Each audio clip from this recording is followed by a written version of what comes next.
ये किताब पढ़ते हुए कई बार मुझे खुद से डर लगा, क्योंकि रॉबर्ट ग्रीन सीधे यह नहीं कहते कि लोग बुरे हैं। वह कहते हैं लोग भ्रमित हैं, और सबसे ज्यादा भ्रम में हम खुद हैं। हम सोचते हैं कि हम तार्किक हैं, हम निष्पक्ष हैं, हम सही हैं। आज हम बात करने वाले हैं the laws of human nature by Robert Greene. ये किताब इंसान की उस गहरी और असहज सच्चाई को उजागर करती है कि हम खुद को जितना समझदार समझते हैं उतना होते नहीं, और हमारी सबसे बड़ी समस्याएं बाहर नहीं, हमारे अपने स्वभाव में छिपी होती हैं। लेकिन असल में हमारे फैसले भावनाओं से चल रहे होते हैं, और दिमाग बाद में उनके लिए तर्क गढ़ देता है। यह लाइन आपको थोड़ा असहज करेगी, लेकिन अगर आपने कभी गुस्से में कोई फैसला लिया है और बाद में उसे सही ठहराने की कोशिश की है, तो आप इस जाल में फंस चुके हैं। ग्रीन कहते हैं इंसान की पहली और सबसे खतरनाक प्रवृत्ति है इराशनैलिटी, यानी हम अपने आप को तर्कशील मानते हैं, जबकि अंदर से हम भावनाओं के तूफान में बह रहे होते हैं।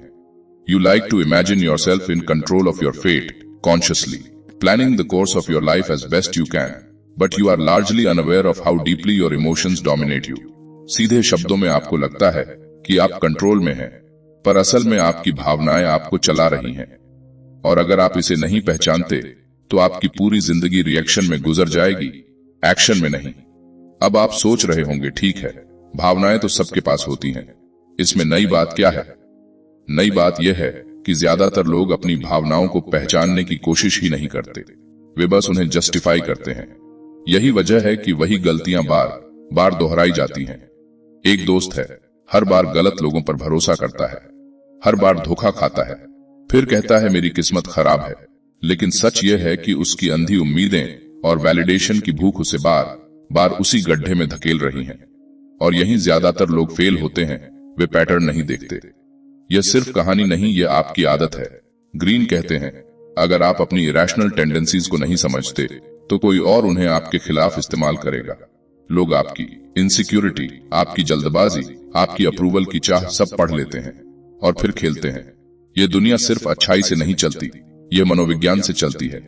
और जो अपने मन को नहीं समझता, वह दूसरों के हाथ की कठपुतली बन जाता है। यह बात सुनना अच्छा नहीं लगेगा, लेकिन ज्यादातर लोग अपने ईगो के गुलाम हैं। हम हर चीज को पर्सनल ले लेते हैं। कोई हमें नजरअंदाज करे तो लगता है वह हमें छोटा दिखा रहा है, कोई आलोचना करे तो लगता है वह हमसे जलता है, जबकि असल में लोग अपने अपने संघर्षों में उलझे हैं। ग्रीन कहते हैं लॉ ऑफ नार्सिसिज्म को समझो। हम सब में नार्सिसिस्टिक टेंडेंसी होती है, फर्क सिर्फ डिग्री का है। अब यह किरदार नहीं है, यह आप हैं। ईमानदारी से बताइए, क्या आपने कभी ऐसा महसूस नहीं किया कि दुनिया आपको पर्याप्त सम्मान नहीं दे रही, कि लोग आपकी कद्र नहीं कर रहे? यही वह सूक्ष्म अहंकार है जो रिश्तों को धीरे धीरे जहरीला बना देता है। हम सुनते कम हैं, प्रतिक्रिया ज्यादा देते हैं, समझते कम हैं, साबित ज्यादा करते हैं, और यही एक मानसिक खतरा खड़ा होता है। अगर आपने यह पैटर्न नहीं बदला, तो आपके रिश्ते धीरे धीरे खोखले होते जाएंगे। आप बाहर से सफल दिख सकते हैं, लेकिन अंदर से अकेले रह जाएंगे, क्योंकि लोग ऐसे इंसान से दूर भागते हैं जो हर समय खुद को केंद्र में रखता है। ग्रीन एक और कड़वी बात कहते हैं, लोग वैसा व्यवहार नहीं करते जैसा वे कहते हैं, वे अपने छुपे हुए मोटिव्स से चलते हैं। Law of role playing. हर इंसान एक मुखौटा पहनकर चलता है। कोई अत्यधिक दयालु बनता है ताकि उसे स्वीकार किया जाए, कोई कठोर बनता है ताकि उसकी कमजोरी छिपी रहे। People are continually struggling to control the impressions others form of them. यानी लोग लगातार कोशिश कर रहे हैं कि आप उन्हें एक खास तरीके से देखें, और अगर आप इस खेल को नहीं पहचानते, तो आप उनके अभिनय को सच्चाई मान बैठेंगे। यही लोग वीडियो बंद कर देते हैं, क्योंकि इसका मतलब है कि हमें भी अपना मुखौटा देखना पड़ेगा। सच यह है कि हम सब रोल प्ले कर रहे हैं, ऑफिस में अलग, घर में अलग, सोशल मीडिया पर अलग। सवाल यह नहीं कि मुखौटा है या नहीं, सवाल यह है क्या आप जानते हैं कि आपने कौन सा मुखौटा पहन रखा है, या आप खुद भी उससे धोखा खा चुके हैं। ग्रीन बार बार हमें सेल्फ अवेयरनेस की तरफ खींचते हैं, लेकिन यह सेल्फ अवेयरनेस आसान नहीं है। पहले समझ आती है, फिर हम कहते हैं हाँ मुझ में भी यह है, फिर हम आजमाते हैं, थोड़ा ऑब्जर्व करते हैं खुद को, फिर अटकते हैं, क्योंकि ईगो को चोट लगती है। हम खुद को परफेक्ट देखना चाहते हैं, और जब कोई हमारी कमजोरी दिखाता है तो हम रक्षात्मक हो जाते हैं। अगर आप खुद से झूठ बोल रहे हैं, तो आगे मत सुनिए। यह किताब आपको महान बनने से पहले असहज बनाएगी, क्योंकि ग्रीन का मानना है जब तक आप अपनी शैडो साइड को स्वीकार नहीं करेंगे, आप मैच्योर नहीं होंगे। हम सबके अंदर जेलसी है, इनसिक्योरिटी है, मैनिपुलेशन की टेंडेंसी है। फर्क सिर्फ इतना है कि कोई उसे पहचान लेता है और कोई उसे कैरेक्टर का हिस्सा मानकर जीता रहता है। और अगर आप यह नहीं बदलते तो एक दिन आपकी ही कमजोरियां आपके खिलाफ खड़ी हो जाएंगी। लोग आपको प्रिडिक्टेबल समझ लेंगे और प्रिडिक्टेबल इंसान को कंट्रोल करना आसान होता है। यहीं से असली खेल शुरू होता है, अपने मन को देखना बिना सजावट के, बिना जस्टिफिकेशन के। लेकिन सवाल यह है, क्या आप सच में अपने बारे में सच्चाई सुनने के लिए तैयार हैं, या आप भी वही करेंगे जो ज्यादातर लोग करते हैं, थोड़ा सुनेंगे, थोड़ा मानेंगे और फिर अपनी पुरानी आदतों में लौट जाएंगे। क्योंकि अगर ऐसा हुआ तो समस्या बाहर नहीं, यहीं से शुरू होगी। ग्रीन आगे एक ऐसी बात पर वार करते हैं जिसे हम अक्सर अपनी पर्सनालिटी कहकर बचा लेते हैं, हमारा इमोशनल सेल्फ।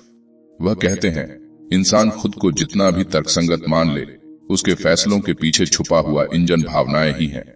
और जब तक आप उस इंजन को पहचान नहीं लेते, तब तक आप ड्राइवर नहीं, सिर्फ सवारी हैं। सच बताऊं, ज्यादातर लोग यह मानने को तैयार ही नहीं होते कि वे इमोशनल हैं। वे कहते हैं, मैं प्रैक्टिकल हूं, मैं लॉजिकल हूं। लेकिन जैसे ही कोई उनकी आलोचना करता है, उनका चेहरा बदल जाता है। जैसे ही कोई उन्हें नजरअंदाज करता है, भीतर हलचल शुरू हो जाती है। ग्रीन इसे कहते हैं, लॉ ऑफ इरेशनैलिटी को पहचानो, वरना वही तुम्हें पहचान लेगा। You must realise that you are not as rational as you think. सीधी भाषा में, तुम उतने समझदार नहीं हो जितना तुम खुद को समझते हो। यह लाइन खतरनाक क्यों है? क्योंकि यह सीधे आपके सेल्फ इमेज पर हमला करती है। हम खुद को मैच्योर, बैलेंस्ड और कंट्रोल्ड देखना चाहते हैं, लेकिन अगर यह भ्रम टूट गया तो हमें खुद पर काम करना पड़ेगा। और यहीं ज्यादातर लोग पीछे हट जाते हैं। अब आप सोच रहे होंगे, तो क्या हर भावना गलत है? नहीं, ग्रीन भावना को दुश्मन नहीं मानते। वह कहते हैं, भावना ऊर्जा है, लेकिन अगर आप उसे समझे बिना बहने देंगे तो वह आपको ऐसे फैसले लेने पर मजबूर करेगी जिनका पछतावा सालों तक रहेगा। एक छोटा सा उदाहरण लीजिए। मान लीजिए ऑफिस में किसी ने आपकी मेहनत का क्रेडिट ले लिया। आप चुप रहे, बाहर से शांत, लेकिन अंदर रिजेंटमेंट जमा होने लगा। आप उससे दूरी बनाने लगे। फिर एक दिन आप फट पड़े और तब आपने जो कहा उसने रिश्ते को पूरी तरह तोड़ दिया। अब ईमानदारी से बताइए, गलती किसकी थी? उस व्यक्ति की या आपकी दबाई हुई भावनाओं की? यह सिर्फ कहानी नहीं, यह आपकी आदत है। ग्रीन कहते हैं, हम अक्सर अपनी भावनाओं को सप्रेस करते हैं, फिर उन्हें रैशनलाइज करते हैं। हम कहते हैं, मैं गुस्से में नहीं हूं, बस सिद्धांत की बात है, जबकि अंदर ईगो घायल होता है। और जब ईगो घायल होता है तो इंसान डिफेंसिव हो जाता है। डिफेंसिव इंसान सीख नहीं सकता, और जो सीख नहीं सकता वह बढ़ नहीं सकता। यहीं ज्यादातर लोग फेल होते हैं। आपको लगता है कि आपकी समस्या बाहर है, लोग आपको समझते नहीं, दुनिया अनफेयर है, मौके कम है। लेकिन अगर आप गहराई में जाए तो पाएंगे कि असली समस्या यह है कि आप अपने ट्रिगर्स नहीं पहचानते। कौन सी बात आपको तुरंत भड़का देती है? कौन सा शब्द आपको असुरक्षित महसूस कराता है? कौन सा व्यक्ति आपकी जेलसी जगा देता है? अगर आपने यह नहीं समझा तो आपकी जिंदगी रिएक्शन की श्रृंखला बन जाएगी। कोई कुछ बोलेगा, आप रिएक्ट करेंगे। कोई आगे बढ़ेगा, आप जलेंगे। कोई आपको पीछे छोड़ेगा, आप खुद को छोटा महसूस करेंगे। और धीरे धीरे आपकी ऊर्जा दूसरों की गतिविधियों पर निर्भर हो जाएगी। यह बात सुनना अच्छा नहीं लगेगा, लेकिन जब तक आपकी इमोशनल स्टेट दूसरों के व्यवहार पर निर्भर है, तब तक आप स्वतंत्र नहीं हैं। ग्रीन एक गहरी रणनीति सुझाते हैं, कल्टिवेट रैशनैलिटी। इसका मतलब भावना को मार देना नहीं, बल्कि उसे ऑब्जर्व करना। जब गुस्सा आए तुरंत प्रतिक्रिया मत दीजिए, एक दूरी बनाइए। वह कहते हैं, खुद को तीसरे व्यक्ति की तरह देखो, जैसे आप अपने ही व्यवहार का निरीक्षण कर रहे हों। अब यह किरदार नहीं है, यह आप हैं।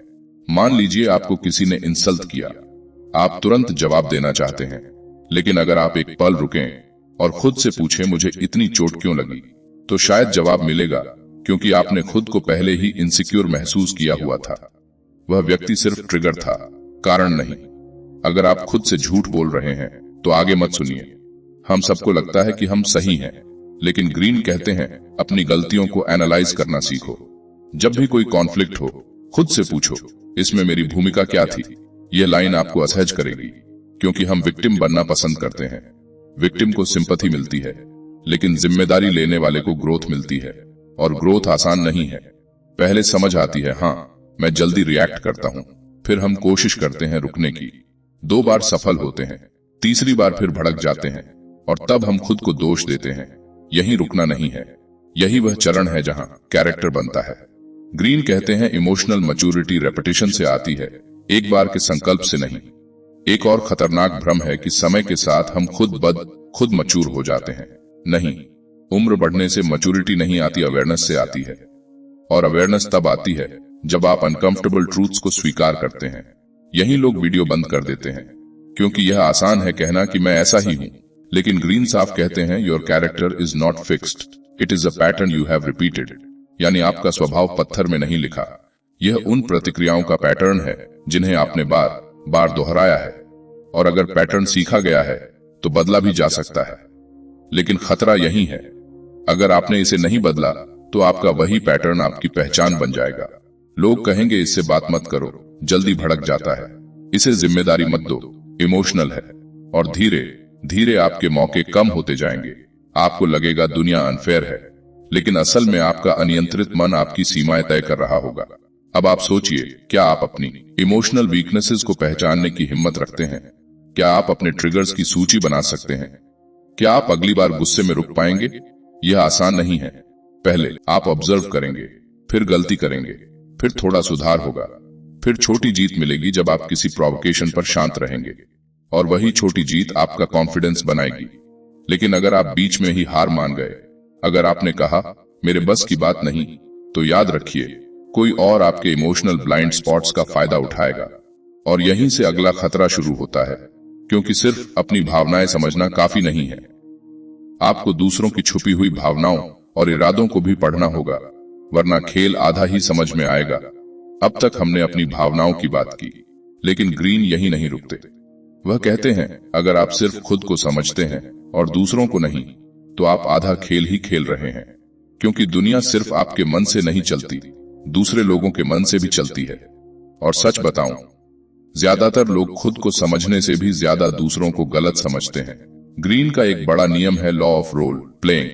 वह कहते हैं हर इंसान एक मुखौटा पहनकर चलता है, और यह मुखौटा बुरा होने का संकेत नहीं है, यह सर्वाइवल का तरीका है। बचपन से ही हम सीखते हैं कि कौन सा चेहरा कब दिखाना है। घर में आज्ञाकारी, ऑफिस में प्रोफेशनल, दोस्तों के बीच मजाकिया। लेकिन समस्या तब शुरू होती है जब हम यह मान लेते हैं कि जो सामने दिख रहा है वही पूरा सच है। People are constantly managing their image, यानी लोग लगातार अपनी छवि को कंट्रोल कर रहे होते हैं। यह लाइन सुनकर आपको लगेगा हाँ, सोशल मीडिया पर तो सब ऐसा करते हैं। लेकिन बात सिर्फ इंस्टाग्राम की नहीं है, बात रोजमर्रा की है। ऑफिस में जो व्यक्ति बहुत विनम्र दिखता है, हो सकता है भीतर से वह अवसर की तलाश में हो। जो बहुत आत्मविश्वासी दिखता है, हो सकता है अंदर से गहरे इनसिक्योरिटी में हो। अब आप सोच रहे होंगे तो क्या किसी पर भरोसा ही न करें? नहीं, ग्रीन आपको पैरानॉइड नहीं बनाना चाहते, वह आपको ऑब्जर्वेंट बनाना चाहते हैं। यह फर्क समझिए, यहीं ज्यादातर लोग फेल होते हैं। वे या तो अंधा भरोसा करते हैं या हर किसी को शक की नजर से देखते हैं। दोनों ही एक्सट्रीम हैं। ग्रीन कहते हैं लोगों को उनके वर्ड से नहीं, उनके पैटर्न से पहचानो। कोई व्यक्ति बार बार किस तरह रिएक्ट करता है, तनाव में उसका व्यवहार कैसा होता है, सफलता मिलने पर वह कैसा बदलता है। यह सिर्फ कहानी नहीं, यह आपकी रोज की जिंदगी है। एक उदाहरण लीजिए, कोई व्यक्ति हमेशा दूसरों की मदद करता है, सब उसे बहुत अच्छा इंसान कहते हैं। लेकिन अगर ध्यान से देखें तो पाएंगे कि वह हर मदद के बाद सतल तरीके से एहसान जताता है। उसे वैलिडेशन चाहिए, उसे इंपॉर्टेंस चाहिए। उसकी अच्छाई के पीछे एक जरूरत है देखे जाने की, और अगर वह जरूरत पूरी नहीं हुई तो वही व्यक्ति बितर हो सकता है। अब यह किरदार नहीं है, यह आप हैं। ईमानदारी से बताइए, आपने कितनी बार कुछ इसलिए किया क्योंकि आप सच में करना चाहते थे, और कितनी बार इसलिए क्योंकि आप चाहते थे कि लोग आपको अच्छा समझें। ग्रीन इसे कहते हैं द लॉ ऑफ नार्सिसिज्म का सतल रूप।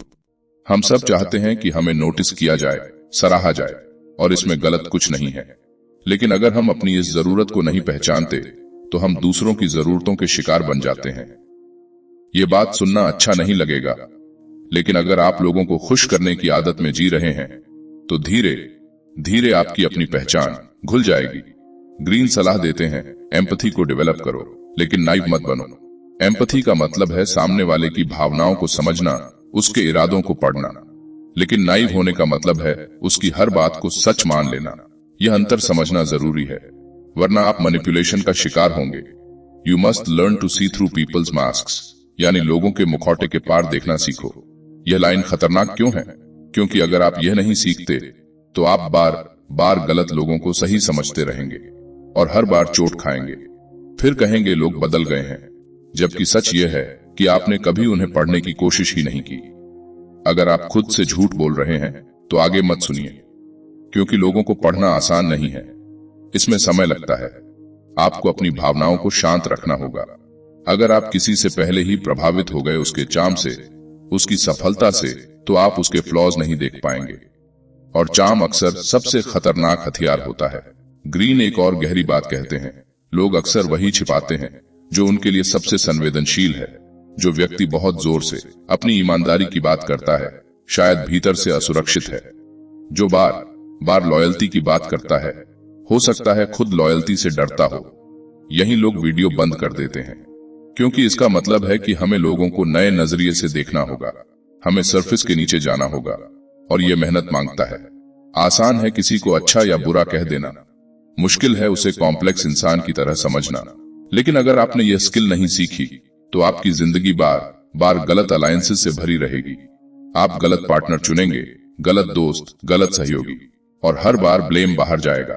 किस्मत खराब थी, लोग धोखेबाज हैं, जबकि असल में आप ऑब्जर्व करना नहीं सीख पाए।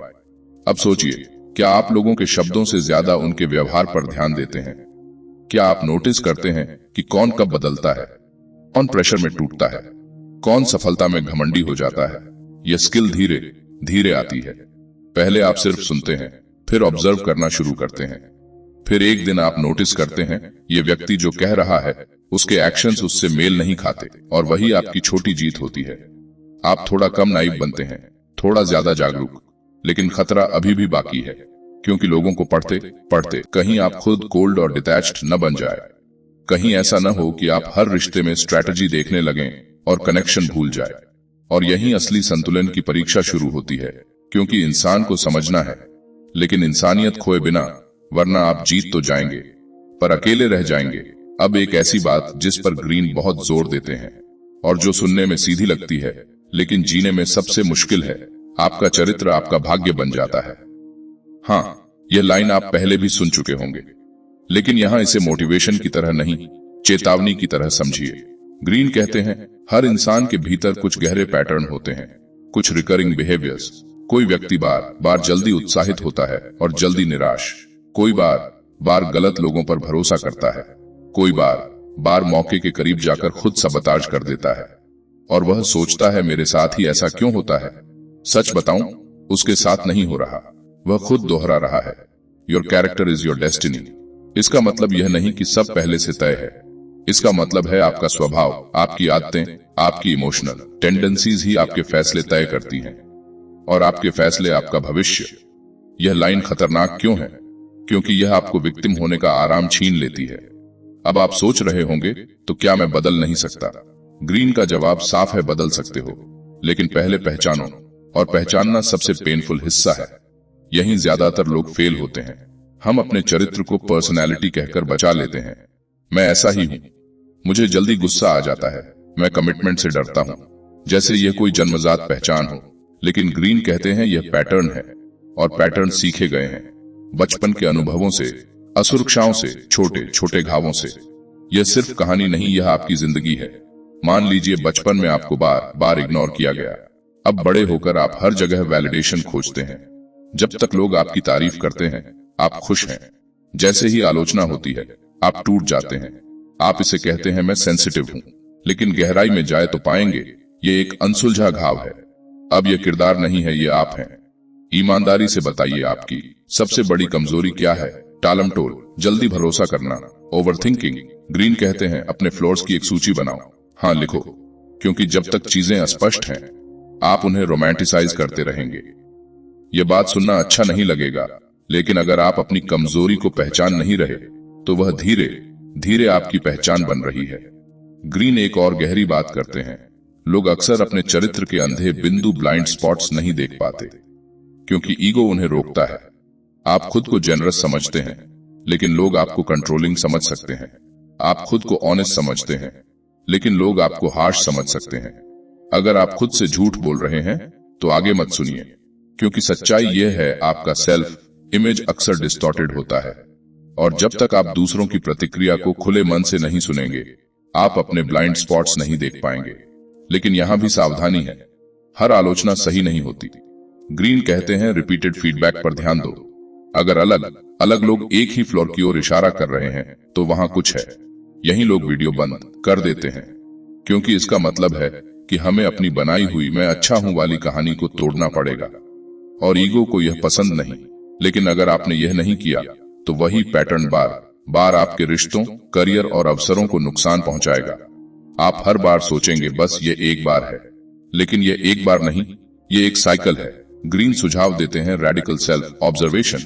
अपने रिएक्शंस को नोटिस करो। कब आप डिफेंसिव हो जाते हैं, कब आप दूसरों को दोष देते हैं, कब आप असहज सच्चाई से बचते हैं। शुरुआत में यह ऑकवर्ड लगेगा, आप खुद को जज करेंगे, फिर धीरे धीरे क्लैरिटी आएगी। पहले समझ आती है, फिर कोशिश करते हैं, फिर अटकते हैं, क्योंकि पुरानी आदतें मजबूत होती हैं। फिर एक दिन आप नोटिस करते हैं, मैं इस बार रिएक्ट नहीं हुआ, और वही आपकी छोटी जीत है। कैरेक्टर बदलना ओवरनाइट ट्रांसफॉर्मेशन नहीं है, यह माइक्रो एडजस्टमेंट्स का खेल है। लेकिन यहाँ एक और खतरा है, कहीं ऐसा न हो कि आप अपनी फ्लॉज को देखकर खुद से नफरत करने लगें। ग्रीन यह नहीं चाहते, वह चाहते हैं कि आप खुद को रियलिस्टिकली देखें, न एग्जैजरेटेड प्रेज, न exaggerated blame. Balance. Become who you are by knowing who you are, यानी पहले खुद को पहचानो, तभी असली वर्जन बन पाओगे। अगर आप नकली सेल्फ इमेज में जीते रहे तो आपकी पूरी जिंदगी एक रोल बनकर रह जाएगी। अब सोचिए, क्या आपका कोई ऐसा पैटर्न है जो सालों से रिपीट हो रहा है? क्या आपने उसे नाम दिया है, या आप अभी भी उसे सर्कमस्टेंसेस कह रहे हैं? अगर आपने इसे नहीं बदला तो भविष्य में भी वही होगा जो अतीत में हुआ। बस चेहरे बदलेंगे, घटनाएं बदलेंगी, पर परिणाम वही रहेगा। और यहीं से अगली चुनौती शुरू होती है, क्योंकि अपने चरित्र को पहचान लेना ही काफी नहीं है। असली परीक्षा तब है जब आपको दूसरों के मजबूत, जटिल और कभी कभी टॉक्सिक चरित्र से निपटना पड़े, बिना खुद को खोए, बिना टूटे, बिना गिराए। अब तक बात हम अपने भीतर की उलझनों और चरित्र के पैटर्न की कर रहे थे, लेकिन ग्रीन यहाँ एक और परत खोलते हैं। लोग सिर्फ भावनात्मक या स्वार्थी नहीं होते, वे अक्सर छुपी हुई आक्रामकता से भरे होते हैं। और यह आक्रामकता हमेशा चीखकर सामने नहीं आती, कई बार यह मुस्कुराहट के पीछे छुपी होती है। ग्रीन इसे कहते हैं लॉ ऑफ अग्रेशन। सुनते ही दिमाग में क्या आता है? लड़ाई, गुस्सा, हिंसा। लेकिन असली खतरा यह नहीं है। असली खतरा पैसिव अग्रेशन है।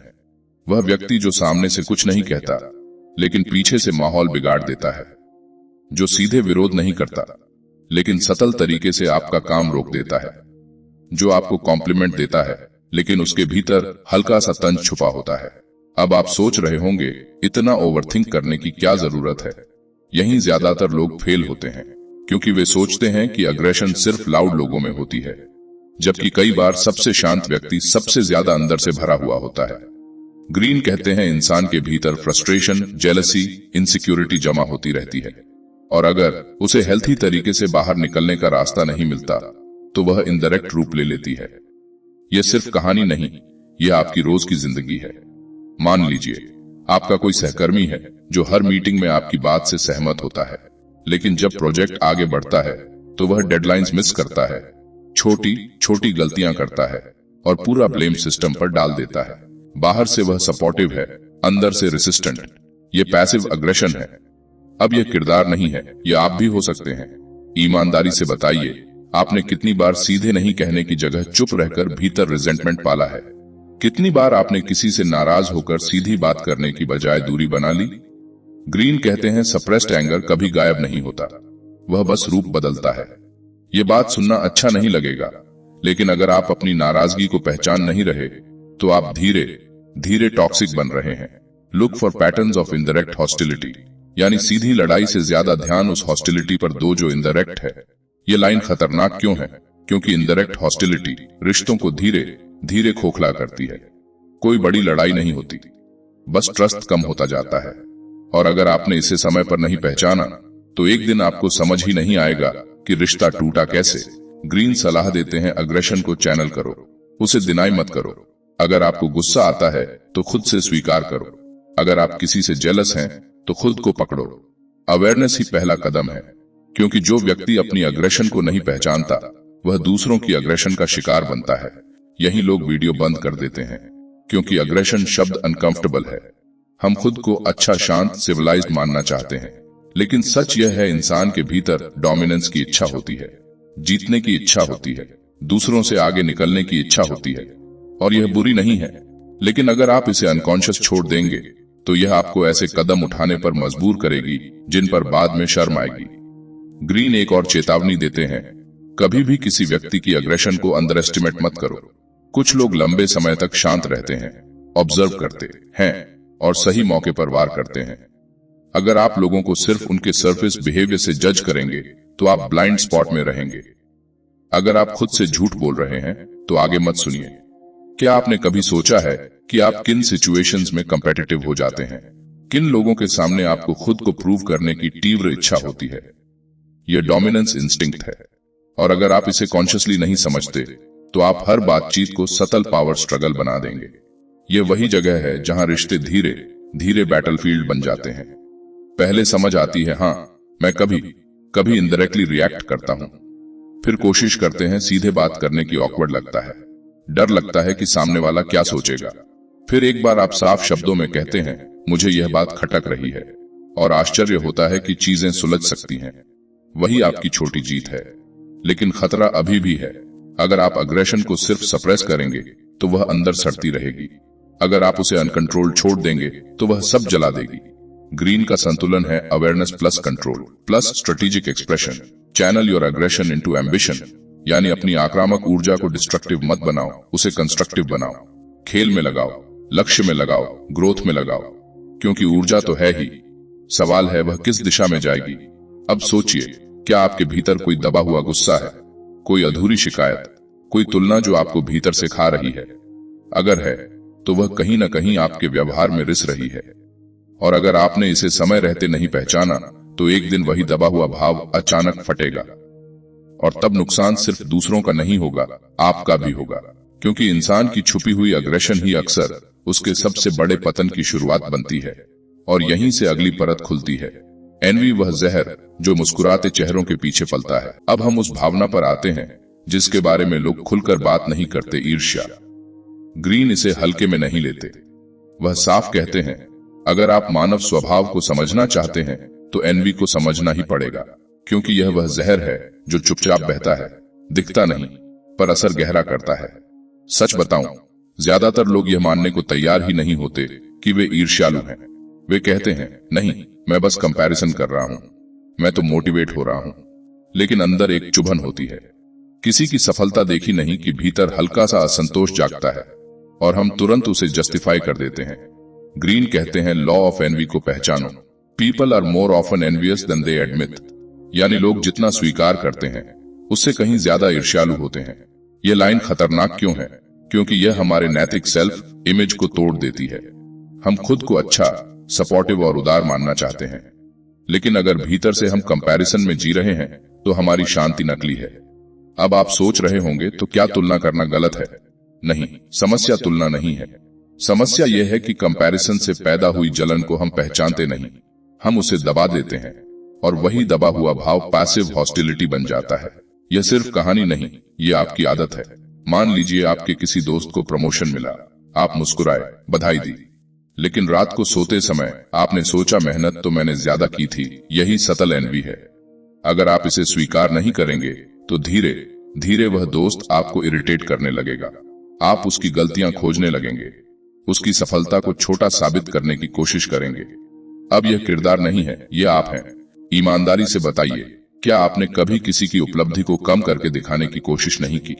हाँ, उसके पास कनेक्शंस थे, उसे लक मिल गया। यह रैशनलाइजेशन है।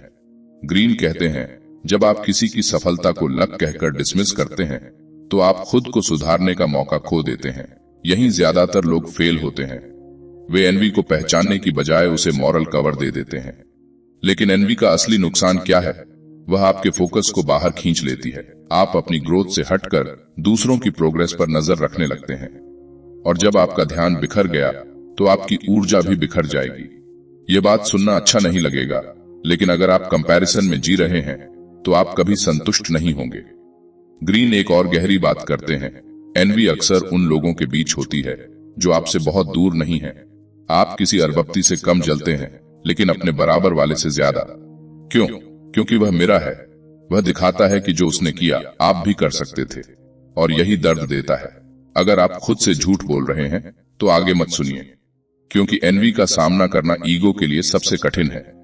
आपको स्वीकार करना पड़ेगा, हाँ मुझे जलन हो रही है, और यह स्वीकार करना आसान नहीं, लेकिन यही ग्रोथ शुरू होती है। जब आप अपनी एनवी को पकड़ लेते हैं तो आप उसे सिग्नल की तरह इस्तेमाल कर सकते हैं। वह आपको दिखाती है कि आप क्या चाहते हैं। ग्रीन कहते हैं, एनवी को डिस्ट्रक्टिव मत बनने दो, उसे प्रेरणा में बदलो। अगर किसी की स्किल आपको चुभती है तो शायद आप वह स्किल सीखना चाहते हैं। अगर किसी की लाइफस्टाइल आपको इरिटेट करती है तो शायद आप खुद बदलाव चाहते हैं। यही लोग वीडियो बंद कर देते हैं, क्योंकि यह आसान है दूसरों को क्रिटिसाइज करना, मुश्किल है खुद को इम्प्रूव करना। लेकिन अगर आपने एनवी को समझ लिया तो आप दूसरों के बिहेवियर को भी बेहतर पढ़ पाएंगे। कोई व्यक्ति आपकी सफलता पर चुप क्यों हो गया? कोई आपकी खुशी में जेन्युइनली खुश क्यों नहीं दिखा? यह एनवी का सतल खेल है। और यहाँ एक और खतरा है, अगर आप अपनी सफलता ओपनली फ्लॉन्ट करेंगे तो आप अनजाने में एनवी जगाएंगे। ग्रीन सलाह देते हैं, ह्यूमिलिटी का कवच पहनिए, अपनी जीत को सेलिब्रेट कीजिए, लेकिन दूसरों की भावनाओं को समझते हुए, क्योंकि लोग सीधे विरोध नहीं करेंगे, वे बस दूरी बना लेंगे या अंदर ही अंदर आपके लिए गलत चाहने लगेंगे। पहले समझ आती है, हाँ मुझ में भी एनवी है, फिर कोशिश करते हैं कंपैरिजन कम करने की, सोशल मीडिया कम देखने की, खुद पर ध्यान देने की। फिर एक दिन नोटिस करते हैं, मैंने उसकी सफलता देखकर खुद को मोटिवेट किया, जलाया नहीं। यही आपकी छोटी जीत है। लेकिन अगर आपने एनवी को अनचेक्ड छोड़ा तो वह धीरे धीरे आपकी पर्सनैलिटी को बिटर बना देगी। आप हर खुशी में कमी खोजेंगे, हर सफलता में खोट, और धीरे धीरे लोग आपकी ऊर्जा से बचने लगेंगे। अब सोचिए, क्या आपके जीवन में कोई ऐसा व्यक्ति है जिसकी प्रकृति आपको अंदर से डिस्टर्ब करती है? अगर है तो उससे भागिए मत, उसे मीरा की तरह देखिए, पूछिए ये मुझे इतना क्यों चुभ रहा है? क्योंकि अगर आपने यह नहीं समझा तो आपकी शांति कभी स्थायी नहीं होगी। और यहीं से अगली परत खुलती है, ग्रैंडियोसिटी, वह भ्रम जिसमें इंसान खुद को जितना है उससे बड़ा समझने लगता है, और वही भ्रम उसे गिरा देता है। अब बात उस भ्रम की जो बाहर से बहुत आत्मविश्वास जैसा दिखता है, लेकिन अंदर से बेहद नाजुक होता है, ग्रैंडियोसिटी। ग्रीन इसे हल्के में नहीं लेते। वह कहते हैं, इंसान के भीतर एक छुपी हुई इच्छा होती है खुद को खास समझने की, भीड़ से अलग, औसत से ऊपर, सामान्य से बेहतर। सच बताऊं, इसमें कुछ गलत नहीं है, हर इंसान महत्व चाहता है। लेकिन समस्या तब शुरू होती है जब यह इच्छा वास्तविकता से कट जाती है, जब हम अपनी क्षमताओं से ज्यादा अपने भ्रम पर भरोसा करने लगते हैं। ग्रीन लिखते हैं, grandiosity is a form of delusion, यानी खुद को जरूरत से ज्यादा बड़ा समझना एक भ्रम है। यह लाइन खतरनाक क्यों है? क्योंकि हम में से ज्यादातर लोग खुद को थोड़ा सा बढ़ाकर देखते हैं। हम सोचते हैं, मैं अलग हूं, मुझे नियमों की जरूरत नहीं, मैं गलती नहीं करूंगा। यहीं ज्यादातर लोग फेल होते हैं, क्योंकि ग्रैंडियोसिटी बहुत सतल होती है। यह हमेशा लाउड नहीं होती। कभी कभी यह बस इतना है कि आप फीडबैक नहीं सुनते। आपको लगता है उसे क्या पता, आप रिस्क को कम आंकते हैं। आपको लगता है मेरे साथ ऐसा नहीं होगा, और यहीं से गिरावट शुरू होती है। यह सिर्फ कहानी नहीं, यह आपकी आदत है। मान लीजिए आपने कुछ छोटी छोटी सफलताएं हासिल की, लोग आपकी तारीफ करने लगे। धीरे धीरे आप सुनना कम और बोलना ज्यादा करने लगे। आपको लगा मैं समझ गया हूं खेल, लेकिन खेल कभी पूरी तरह समझ में नहीं आता। दुनिया बदलती रहती है, हालात बदलते रहते हैं, और जो व्यक्ति सीखना बंद कर देता है वह गिरना शुरू कर देता है।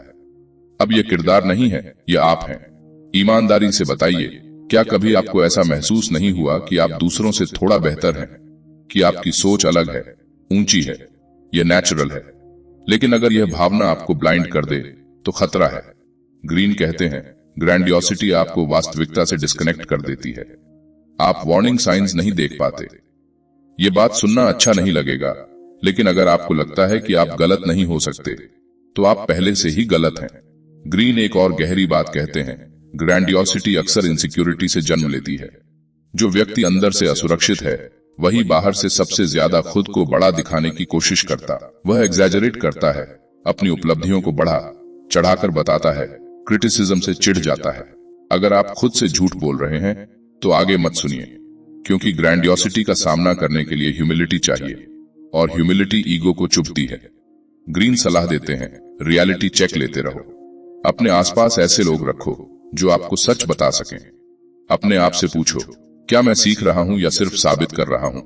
यही लोग वीडियो बंद कर देते हैं, क्योंकि यह आसान है खुद को एक्सेप्शनल मानना। मुश्किल है यह स्वीकार करना कि आप भी गलत हो सकते हैं, कि आप भी एवरेज हो सकते हैं, कि आपको भी अभ्यास, अनुशासन और धैर्य की जरूरत है। लेकिन अगर आपने ग्रैंडियोसिटी को नहीं पहचाना तो वह आपको रेकलेस बना देगी। आप रिस्क लेंगे बिना सोचे, आप आलोचना को इग्नोर करेंगे, आप खुद को इनविंसिबल समझेंगे, और फिर एक दिन रियलिटी आपको जोर से झटका देगी। पहले समझ आती है, हाँ मैं कभी कभी ओवर एस्टिमेट करता हूं खुद को। फिर कोशिश करते हैं फीडबैक सुनने की, डिफेंसिव न होने की। फिर अटकते हैं, ईगो फिर उछलता है। फिर एक दिन आप नोटिस करते हैं, मैंने इस बार गलती मानी। वही आपकी छोटी जीत है।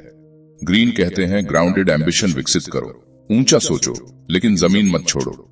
सपने देखो लेकिन तैयारी के साथ। खुद को खास मानो लेकिन सीखते रहो, क्योंकि असली आत्मविश्वास शोर नहीं करता, वह शांत रहता है। अब सोचिए, क्या कहीं आप खुद को नियमों से ऊपर मान रहे हैं? क्या कहीं आप रिस्क को कम आंक रहे हैं? क्या कहीं आप फीडबैक से बच रहे हैं? अगर है तो यह छोटी बात नहीं है, यह वही बीज है जो बड़े पतन में बदल सकता है। क्योंकि इंसान अक्सर अपनी ताकत से नहीं, अपने भ्रम से हारता है, और यहीं से अगली परत खुलती है। जेंडर रिजिडिटी, वह अदृश्य संघर्ष जो हमारे व्यवहार, रिश्तों और निर्णयों को चुपचाप प्रभावित करता है, और जिसे हम पहचानना ही नहीं चाहते। अब ग्रीन एक ऐसी परत खोलते हैं जो बहुत लोगों को असहज कर देती है, जेंडर रिजिडिटी। यानी हम अपने भीतर मौजूद स्त्री और पुरुष गुणों को कैसे दबाते हैं, और फिर वही दबी हुई ऊर्जा हमारे रिश्तों को उलझा देती है। सुनने में यह सामाजिक बहस जैसा लगेगा, लेकिन ग्रीन इसे मनोवैज्ञानिक स्तर पर समझाते हैं। वह कहते हैं, हर इंसान के भीतर मास्कुलिन और फेमिनिन दोनों तरह की ऊर्जा होती है, लेकिन समाज हमें एक तय सांचे में ढाल देता है। लड़कों को सिखाया जाता है, कमजोरी मत दिखाओ, मत रो, सख्त बनो। लड़कियों को सिखाया जाता है, बहुत असर्टिव मत बनो, नरम रहो, प्लीजिंग बनो। समस्या तब शुरू होती है जब हम अपने स्वभाव के आधे हिस्से को दबा देते हैं। द रिप्रेस्ड फेमिनिन और masculine side will come out in distorted ways. यानी जिसे आप दबाते हैं वही विकृत रूप में बाहर आएगा। यह लाइन खतरनाक क्यों है? क्योंकि हम सोचते हैं कि हम खुद को कंट्रोल कर रहे हैं, जबकि सच यह है हम अपने भीतर एक हिस्से को भूखा रख रहे हैं। अब आप सोच रहे होंगे, इसका मेरी जिंदगी से क्या लेना देना? यहीं ज्यादातर लोग फेल होते हैं, क्योंकि वे इसे थ्योरी मानकर छोड़ देते हैं। लेकिन जरा गहराई में देखिए, कितने पुरुष हैं जो अपनी वल्नरेबिलिटी दिखाने से डरते हैं। वे हर बात में कंट्रोल रखना चाहते हैं, हर चर्चा में जीतना चाहते हैं, लेकिन भीतर से उन्हें इमोशनल कनेक्शन चाहिए, और क्योंकि वे उसे स्वीकार नहीं करते, वे या तो ठंडे हो जाते हैं या अचानक गुस्से में फट पड़ते हैं। यह सिर्फ कहानी नहीं, यह आपकी आदत है। अब यह किरदार नहीं है, यह आप भी हो सकते हैं। ईमानदारी से बताइए, क्या आपने कभी अपनी किसी सॉफ्ट भावना को सिर्फ इसलिए दबा दिया क्योंकि वह कमजोरी लग रही थी? या आपने असर्टिव होने से इसलिए बचा क्योंकि आपको डर था कि लोग क्या सोचेंगे? यही रिप्रेशन है, और रिप्रेशन कभी फ्री नहीं होता, उसकी कीमत रिश्तों में चुकानी पड़ती है। ग्रीन कहते हैं, जब हम अपने भीतर के विपरीत गुणों को नहीं अपनाते तो हम उन्हें बाहर प्रोजेक्ट करते हैं। पुरुष अक्सर महिलाओं को टू इमोशनल कहकर डिसमिस करते हैं क्योंकि वे खुद अपनी भावनाओं से असहज हैं। महिलाएं कभी असर्टिव पुरुषों को एरोगेंट कहती हैं क्योंकि उन्होंने खुद अपनी एम्बिशन को दबाया है। ये बात सुनना अच्छा नहीं लगेगा, लेकिन कई बार जो हमें दूसरों में चुभता है वही हमारे भीतर दबा हुआ हिस्सा है। अगर आप खुद से झूठ बोल रहे हैं तो आगे मत सुनिए। ग्रीन सुझाव देते हैं, अपने भीतर बैलेंस खोजो। अगर आप बहुत कठोर हैं तो एम्पैथी सीखो। अगर आप बहुत अकोमोडेटिंग हैं तो असर्टिवनेस सीखो। ये किसी सामाजिक आंदोलन की बात नहीं है, ये इनर इंटीग्रेशन की बात है। क्योंकि जब तक आप अधूरे हैं, आप दूसरों से पूर्ण रिश्ता नहीं बना सकते। यही लोग वीडियो बंद कर देते हैं, क्योंकि इसका मतलब है कि हमें अपनी कंडीशनिंग को सवाल करना होगा। हमें यह देखना होगा कि हमारे रिएक्शंस कितने नेचुरल हैं और कितने सीखे हुए। आपने गुस्सा दिखाना सीखा, आपने चुप रहना सीखा, आपने साबित करना सीखा। यह सब कंडीशनिंग है। पहले समझ आती है, हाँ मैं कुछ भावनाएं दबाता हूं। फिर कोशिश करते हैं, थोड़ा खुलने की, ऑकवर्ड लगता है, डर लगता है कि लोग गलत समझेंगे। फिर एक छोटी जीत मिलती है जब आप बिना शर्म के अपनी जरूरत व्यक्त करते हैं, या जब आप बिना अग्रेशन के अपनी बात रखते हैं। ग्रीन कहते हैं जब आप अपने भीतर के दबे हिस्से को स्वीकार करते हैं तो आप दूसरों के साथ कम रिएक्टिव हो जाते हैं। आप जेंडर के चश्मे से कम और इंसानियत के चश्मे से ज्यादा देखने लगते हैं। लेकिन अगर आपने यह नहीं किया तो आपके रिश्ते पावर स्ट्रगल बनते रहेंगे। आप बार बार वही आर्ग्यूमेंट्स दोहराएंगे। आप सामने वाले को बदलने की कोशिश करेंगे, खुद को देखने की बजाय। अब सोचिए, क्या आपके भीतर कोई ऐसा हिस्सा है जिसे आपने सालों से दबा रखा है? क्या आपकी कठोरता के पीछे सॉफ्टनेस छुपी है, या आपकी सॉफ्टनेस के पीछे सप्रेस्ड एम्बिशन? अगर है तो वही हिस्सा कभी न कभी बाहर आएगा। सवाल है, आप उसे जागरूक होकर अपनाएंगे या वह आपको अनजाने में उलझा देगा?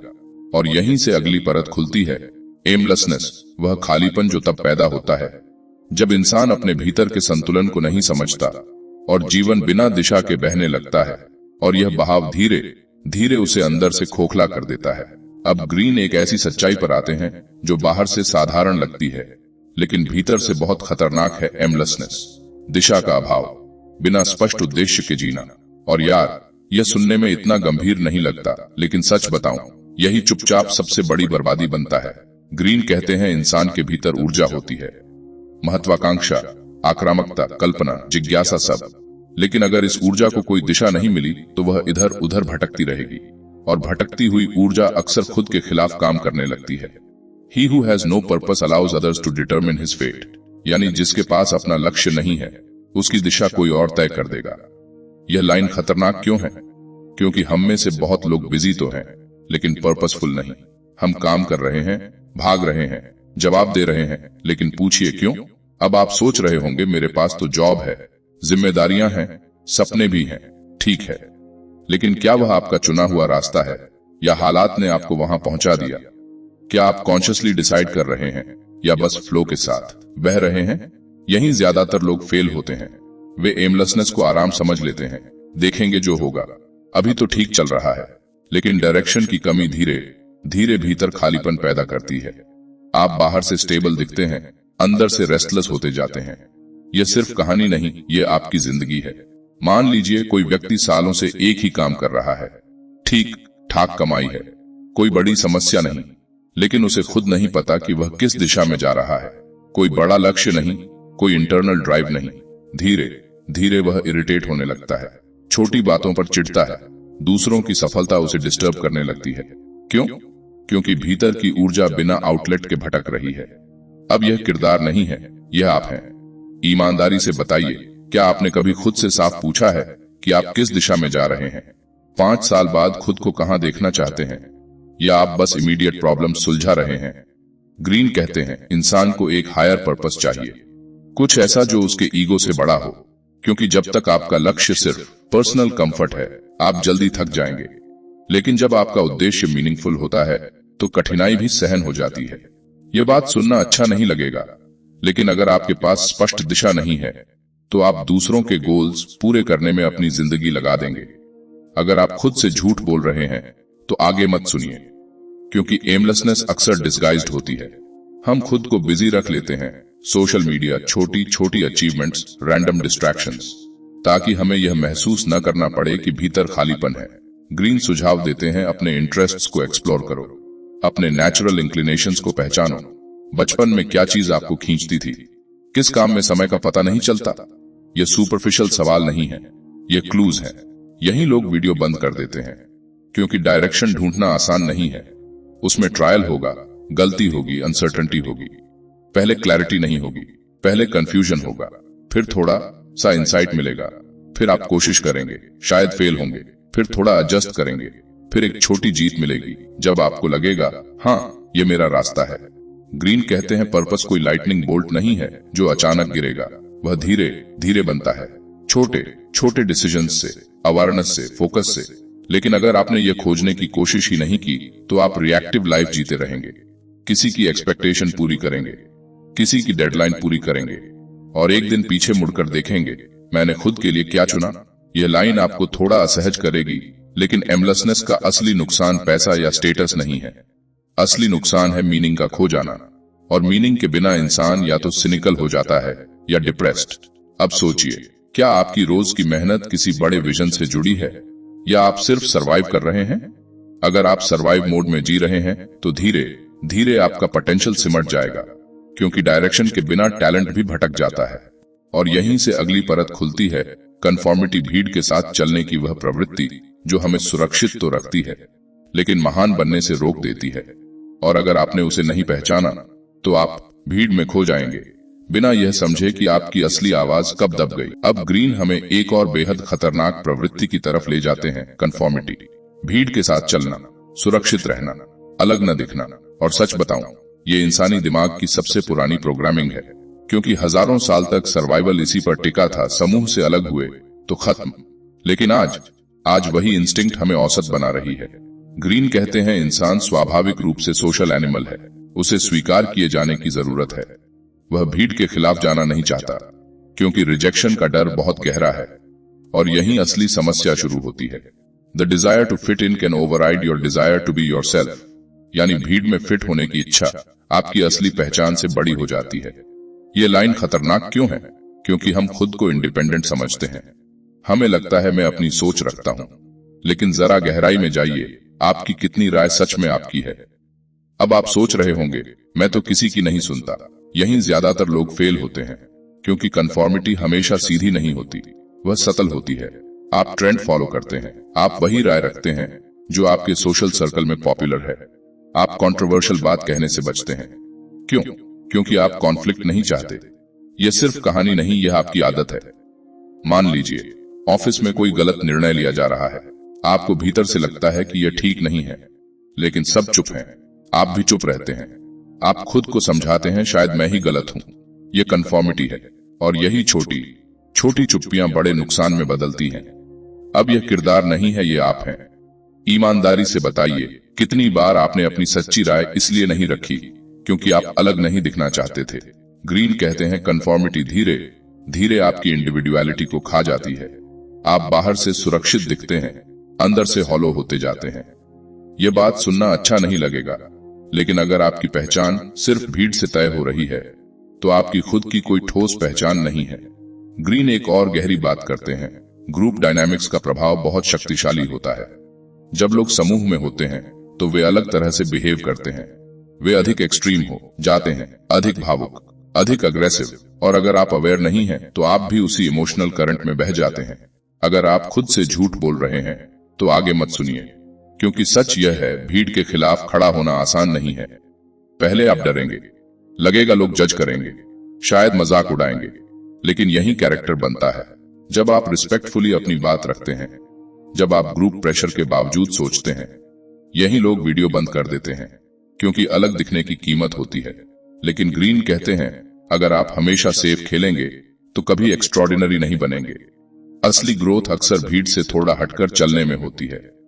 पहले समझ आती है, हाँ मैं कई बार ग्रुप के हिसाब से बोलता हूं, फिर कोशिश करते हैं, छोटी जगहों पर अपनी राय रखने की ऑकवर्ड लगता है, कभी रेजिस्टेंस मिलता है, लेकिन फिर एक छोटी जीत मिलती है जब आपको एहसास होता है कि आप बिना भीड़ के भी खड़े रह सकते हैं। ग्रीन ये भी चेतावनी देते हैं, इंडिविडुअलिटी का मतलब रिबेलियन नहीं है, हर बात में विरोध करना मैच्योरिटी नहीं है। असली स्वतंत्रता है सोच समझकर निर्णय लेना, न अंधी स्वीकृति, न अंधा विरोध। लेकिन अगर आपने कन्फॉर्मिटी को नहीं पहचाना तो धीरे धीरे आप अपने असली स्वभाव से दूर होते जाएंगे। आप वही कहेंगे जो सुरक्षित है, वही करेंगे जो एक्सेप्टेड है, और एक दिन आपको लगेगा मैं कहां खो गया। अब सोचिए, क्या आपकी कुछ मान्यताएं सिर्फ इसलिए हैं क्योंकि सबकी हैं? क्या आप कभी अकेले बैठकर सोचते हैं, मैं सच में क्या मानता हूं? अगर नहीं तो यह छोटी बात नहीं है, क्योंकि बिना स्वतंत्र सोच के इंसान आसानी से मैनिपुलेट होता है। और यहीं से अगली परत खुलती है, अग्रेशन का दूसरा रूप, कलेक्टिव अग्रेशन। जब भीड़ का हिस्सा बनकर इंसान वह कर जाता है जो अकेले कभी न करता। और अगर आपने इसे नहीं समझा तो आप भीड़ के उफान में खुद को खो सकते हैं, बिना यह समझे कि आप कब अपनी सीमाएं पार कर गए। अब हम उस जगह पर पहुंचते हैं जहां इंसान अकेला नहीं रहता, वह समूह का हिस्सा बनता है। और ग्रीन यहां एक बेहद असहज सच सामने रखते हैं, भीड़ में इंसान वैसा नहीं रहता जैसा वह अकेले में होता है। भीड़ उसे बदल देती है, कई बार बेहतर, लेकिन अक्सर ज्यादा खतरनाक। ग्रीन इसे कहते हैं the law of group dynamics. वह साफ कहते हैं जब लोग समूह में होते हैं तो उनका इंडिविजुअल कॉन्शियस कमजोर पड़ जाता है। वे ज्यादा भावुक हो जाते हैं, ज्यादा चरमपंथी और ज्यादा impulsive. In a group your sense of individual responsibility diminishes, यानी समूह में आपकी व्यक्तिगत जिम्मेदारी की भावना कम हो जाती है। यह लाइन खतरनाक क्यों है? क्योंकि हम सोचते हैं मैं तो ऐसा नहीं करूंगा, लेकिन भीड़ का प्रभाव सतल और शक्तिशाली होता है। अब आप सोच रहे होंगे मैं भीड़ के दबाव में नहीं आता। यहीं ज्यादातर लोग फेल होते हैं, क्योंकि ग्रुप इन्फ्लुएंस हमेशा सीधा दबाव नहीं होता, वह इमोशनल करंट की तरह होता है। अगर पूरे कमरे में गुस्सा है तो आप भी थोड़ा सा गुस्सा महसूस करने लगते हैं। अगर पूरा समूह किसी को विलन बना देता है तो आप भी बिना जांचे परखे उसके खिलाफ हो जाते हैं। यह सिर्फ कहानी नहीं, यह आपकी रोजमर्रा की जिंदगी है। सोशल मीडिया देखिए, एक व्यक्ति से गलती हुई, अचानक हजारों लोग उसे अटैक करने लगते हैं। आप भी कमेंट लिखने को तैयार हो जाते हैं। क्यों? क्योंकि ग्रुप एनर्जी आपको एम्पलीफाई कर देती है। अकेले में आप इतना कठोर नहीं होते, लेकिन भीड़ में आप साहसी महसूस करते हैं। अब यह किरदार नहीं है, यह आप हैं। ईमानदारी से बताइए, क्या आपने कभी भीड़ के साथ बहकर कुछ कहा या किया है जिसे बाद में सोचकर थोड़ा असहज महसूस हुआ? ग्रीन कहते हैं भीड़ में इंडिविडुअलिटी खोना आसान है, और जब इंडिविडुअलिटी खो गई तो मॉरल क्लैरिटी भी धुंधली हो जाती है। यह बात सुनना अच्छा नहीं लगेगा, लेकिन अगर आप हर बार मेजॉरिटी के साथ खड़े होते हैं तो शायद आप सोच नहीं रहे, बस बह रहे हैं। ग्रीन बताते हैं कि समूह में 3 चीजें तेजी से फैलती हैं, भावनाएं, डर और घृणा, और ये तीनों मिलकर कलेक्टिव एग्रेशन बना सकते हैं। भीड़ किसी को देवता बना सकती है और उसी भीड़ की दिशा बदले तो उसे गिरा भी सकती है। अगर आप खुद से झूठ बोल रहे हैं तो आगे मत सुनिए, क्योंकि सच यह है भीड़ में रहना आरामदायक है। आपको वैलिडेशन मिलता है, आपको लगता है मैं अकेला नहीं हूं, लेकिन ग्रीन चेतावनी देते हैं ग्रुप थिंक से सावधान रहो। जब समूह में डिसेंट की आवाज दब जाती है तब गलतियां बढ़ती हैं। यही लोग वीडियो बंद कर देते हैं, क्योंकि इसका मतलब है कि हमें अपने सोशल सर्कल को भी क्रिटिकली देखना होगा। क्या आपके आसपास लोग आपको चैलेंज करते हैं या सिर्फ सहमति देते हैं? क्या आपके ग्रुप में कोई ऐसा है जो अनकंफर्टेबल सवाल पूछ सके? ग्रीन सुझाव देते हैं अगर आप किसी समूह का हिस्सा हैं तो अपनी इंडिविडुअलिटी कॉन्शियसली बचाइए। बीच में खुद से पूछिए, क्या मैं सच में इस राय से सहमत हूं? क्या मैं यह अकेले भी करता? पहले समझ आती है हाँ, मैं भी भीड़ में बदल जाता हूं। फिर कोशिश करते हैं पॉज लेने की, रिएक्ट करने से पहले सोचने की। फिर एक दिन नोटिस करते हैं मैंने इस बार भीड़ के साथ ब्लाइंडली अग्री नहीं किया। यही आपकी छोटी जीत है। लेकिन यहाँ एक और खतरा है, कहीं ऐसा न हो कि आप ग्रुप इन्फ्लुएंस से बचने के चक्कर में हर समूह से दूरी बना लें। ग्रीन कहते हैं इंसान को समूह की जरूरत है। सहयोग, जुड़ाव, समर्थन ये जरूरी है। समस्या समूह में नहीं है, समस्या अनकॉन्शियस पार्टिसिपेशन में है। अब सोचिए आप किन समूहों का हिस्सा हैं? आपका परिवार, आपका वर्क प्लेस, आपकी ऑनलाइन कम्युनिटी। क्या वे आपकी सोच को एक्सपैंड कर रहे हैं या नैरो? अगर आपने यह नहीं समझा तो एक दिन आप पाएंगे कि आपने ऐसे फैसले लिए जो आपके अपने नहीं थे, और तब पछताना आसान होगा, लेकिन समय वापस नहीं आएगा। क्योंकि इंसान अकेले में जितना जिम्मेदार होता है, भीड़ में उतना नहीं। और अगर आपने इस प्रवृत्ति को नहीं पहचाना तो अगली बार जब भीड़ उफान में होगी आप भी बह सकते हैं, बिना यह समझे कि आपकी असली आवाज कब दब गई, और वहीं से अगली परत खुलती है। फिकलनेस इंसान की वह अस्थिरता जो उसे आज किसी के साथ और कल उसके खिलाफ खड़ा कर देती है, और यह अस्थिरता रिश्तों और सत्ता दोनों को हिला सकती है। अब ग्रीन हमें इंसान की एक और असहज सच्चाई दिखाते हैं, फिकलनेस यानी अस्थिरता। आज कोई आपको सिर पर बिठाएगा, कल वही आपको नीचे गिरा देगा। आज आप हीरो हैं, कल आप इरेलेवेंट। और यार, यह सुनने में सिनिकल लगता है, लेकिन यह ह्यूमन नेचर का हिस्सा है। ग्रीन साफ कहते हैं लोगों की भावनाएं स्थायी नहीं होती, वे बदलती रहती हैं, माहौल से, परिस्थिति से, आपके बिहेवियर से, उनके स्वार्थ से। People are more volatile than you imagine, यानी लोग आपकी उम्मीद से ज्यादा बदलने वाले हैं। यह लाइन खतरनाक क्यों है? क्योंकि हम स्थिरता की उम्मीद रखते हैं। हम सोचते हैं उसने एक बार लॉयल्टी दिखाई तो हमेशा दिखाएगा, लेकिन इंसान मशीन नहीं है। अब आप सोच रहे होंगे तो क्या किसी पर भरोसा ही न करें? यहीं ज्यादातर लोग फेल होते हैं। वे या तो अंधा भरोसा करते हैं या पूरी तरह अविश्वासी बन जाते हैं। ग्रीन का रास्ता अलग है। वह कहते हैं इंसान की अस्थिरता को समझो, उसे पर्सनल मत लो। जब कोई व्यक्ति अचानक दूर हो जाए तो पहले पैटर्न देखो। क्या उसकी जिंदगी में कुछ बदला? क्या उसकी प्रायोरिटीज बदली? यह सिर्फ कहानी नहीं, यह आपकी जिंदगी है। मान लीजिए कोई दोस्त सालों तक आपके साथ रहा, फिर जैसे ही उसकी नई सर्कल बनी, उसका व्यवहार बदल गया। आप आहत हुए, आपने सोचा वह बदल गया, लेकिन ग्रीन कहते हैं लोग बदलते हैं, हालात बदलते हैं। अगर आप इस बदलाव को स्वीकार नहीं करेंगे तो हर रिश्ता टूटने पर आपको बिट्रेयल लगेगा। अब यह किरदार नहीं है, यह आप हैं। ईमानदारी से बताइए, क्या आपने कभी खुद भी किसी से दूरी नहीं बनाई? क्या आपने कभी प्रायोरिटीज बदलने पर पुराने कमिटमेंट्स ढीले नहीं किए? अगर आपने किया है तो दूसरों में वही बिहेवियर देखकर इतना शॉक्ड क्यों होते हैं? यह बात सुनना अच्छा नहीं लगेगा, लेकिन लॉयल्टी भी परिस्थिति से प्रभावित होती है। ग्रीन समझाते हैं कि लोगों की भावनाएं वेव की तरह होती हैं, वे ऊपर नीचे होती रहती हैं। आज एडमिरेशन है, कल इरिटेशन, आज समर्थन है, कल स्केप्टिसिज्म। अगर आप इस उतार चढ़ाव को समझ नहीं पाए तो आप इमोशनल रोलर कोस्टर में फंसेंगे। अगर आप खुद से झूठ बोल रहे हैं तो आगे मत सुनिए, क्योंकि हम सब सीक्रेटली चाहते हैं कि लोग हमें कंसिस्टेंटली पसंद करें, लेकिन कंसिस्टेंसी रेयर है। इंसान का मन अनस्टेबल है, और अगर आपकी पहचान दूसरों की अप्रूवल पर टिकी है तो आप हर बदलाव से हिलेंगे। यही लोग वीडियो बंद कर देते हैं, क्योंकि यह अनकंफर्टेबल है, यह मानना कि लोग हमेशा आपके साथ नहीं रहेंगे। लेकिन ग्रीन का पॉइंट यह नहीं है कि रिश्ते बेकार हैं, उनका पॉइंट है स्टेबिलिटी बाहर मत खोजो, अंदर बनाओ। अगर आपकी सेल्फ वर्थ स्थिर है तो दूसरों की अस्थिरता आपको तोड़ेगी नहीं। पहले समझ आती है हाँ लोग बदलते हैं, फिर कोशिश करते हैं ओवर रिएक्ट न करने की, तुरंत कंक्लूजन पर न जाने की, फिर अटकते हैं, ईगो कहता है उसने ऐसा कैसे किया, फिर धीरे धीरे क्लैरिटी आती है, शायद यह उसके फेज का हिस्सा है, और यही आपकी छोटी जीत है। ग्रीन एक और चेतावनी देते हैं, लोगों की फिकलनेस का फायदा भी उठाया जा सकता है। पब्लिक ओपिनियन बदलता है। अगर आप लीडर हैं तो आपको इस वॉलेटिलिटी को समझना होगा। आज जो क्राउड चीयर कर रही है वही क्राउड कल आलोचना करेगी, इसलिए अपलॉज पर मत चढ़ो, क्रिटिसिज्म पर मत गिरो। यह लाइन आपको थोड़ा असहज करेगी, लेकिन अगर आपकी खुशी तालियों पर टिकी है तो आपकी शांति भीड़ के हाथ में है। अब सोचिए, क्या आपने कभी किसी की अस्थिरता को बिट्रेयल समझ लिया? क्या आपने कभी खुद की अस्थिरता को जस्टिफाइड कहा? अगर हाँ, तो आप भी इस वेव का हिस्सा हैं, और अगर आपने इसे नहीं समझा तो हर उतार चढ़ाव आपको इमोशनली ड्रेन करेगा।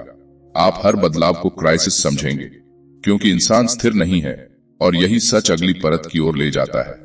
मॉर्टैलिटी डिनायल, वह गहरी प्रवृत्ति जिसमें हम अपने अंत को भूलकर जीते हैं और उसी भूल में अपने निर्णय लेते हैं, बिना यह सोचे कि समय सीमित है।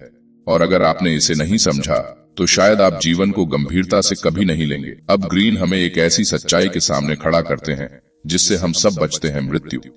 हाँ, वही शब्द जिसे सुनते ही हम बात बदल देते हैं। लेकिन ग्रीन कहते हैं, अगर आप ह्यूमन नेचर को सच में समझना चाहते हैं तो आपको इस एक चीज का सामना करना ही होगा, सब नश्वर हैं और हम इस सच्चाई से भागते रहते हैं। वह इसे कहते हैं the law of death denial. हमारा दिमाग ऐसे काम करता है जैसे हमारे पास अनंत समय हो। अभी तो उम्र है, बाद में कर लेंगे, कभी न कभी। यही सेल्फ डिसेप्शन है। We avoid the thought of death but it shapes our behaviour. यानी हम मृत्यु के विचार से बचते हैं, लेकिन वही हमारी हर चाल को प्रभावित कर रहा होता है। यह लाइन खतरनाक क्यों है? क्योंकि अगर समय सीमित है तो हर दिन की कीमत बदल जाती है। अब आप सोच रहे होंगे, इतना हैवी क्यों सोचें, जीने दो आराम से। यहीं ज्यादातर लोग फेल होते हैं, क्योंकि वे मृत्यु को डर की तरह देखते हैं, रिमाइंडर की तरह नहीं। ग्रीन कहते हैं, जब आप अपनी मृत्यु को स्वीकार करते हैं तब आप ट्रिवियल चीजों पर कम ऊर्जा खर्च करते हैं। तब आप पेटी fights, pointless jealousy, hollow validation से थोड़ा ऊपर उठते हैं। यह सिर्फ कहानी नहीं, यह आपकी आदत है। सोचिए, आपने कितनी बार किसी से नाराज होकर महीनों बात नहीं की, ईगो के कारण। अगर आपको सच में एहसास हो कि समय सीमित है तो क्या वही रिएक्शन होगा? शायद नहीं। अब यह किरदार नहीं है, यह आप हैं। ईमानदारी से बताइए, क्या आप ऐसे जी रहे हैं जैसे समय असीमित है? क्या आप इंपॉर्टेंट काम टालते रहते हैं? क्या आप मीनिंगफुल कॉन्वर्सेशंस पोस्टपोन करते रहते हैं? ग्रीन कहते हैं यह डिनायल है, और डिनायल आपको सुपरफिशियल लाइफ में फंसाए रखता है। यह बात सुनना अच्छा नहीं लगेगा, लेकिन अगर आप अपनी मृत्यु को स्वीकार नहीं करते तो आप जीवन को पूरी तरह गंभीरता से नहीं लेते। ग्रीन यह नहीं कहते कि हर पल उदास रहो। वह कहते हैं मॉर्टैलिटी अवेयरनेस आपको शार्प बनाती है। जब आपको याद रहता है कि समय सीमित है तो आप अपने कैरेक्टर पर काम करते हैं, आप लेगेसी के बारे में सोचते हैं। आप यह पूछते हैं, मैं पीछे क्या छोड़ जाऊंगा? अगर आप खुद से झूठ बोल रहे हैं तो आगे मत सुनिए, क्योंकि हम में से बहुत लोग कंफर्ट जोन में जीते हैं। वही रूटीन, वही एक्सक्यूजेस, कल से शुरू करेंगे। लेकिन ग्रीन का इशारा साफ है, कल गारंटीड नहीं है। यह डराने के लिए नहीं है, यह जगाने के लिए है। यही लोग वीडियो बंद कर देते हैं क्योंकि मृत्यु का विचार अनकंफर्टेबल है। लेकिन पैराडॉक्स यही है, जो मृत्यु को स्वीकार करता है वही जीवन को सबसे गहराई से जीता है। वह रिस्क लेने से कम डरता है, वह सच्चाई बोलने से कम हिचकता है, क्योंकि उसे पता है समय प्रेशस है। पहले समझ आती है हाँ, जीवन सीमित है। फिर कोशिश करते हैं छोटी चीजों को छोड़ने की, ग्रजेस कम करने की, मीनिंगफुल गोल्स पर ध्यान देने की।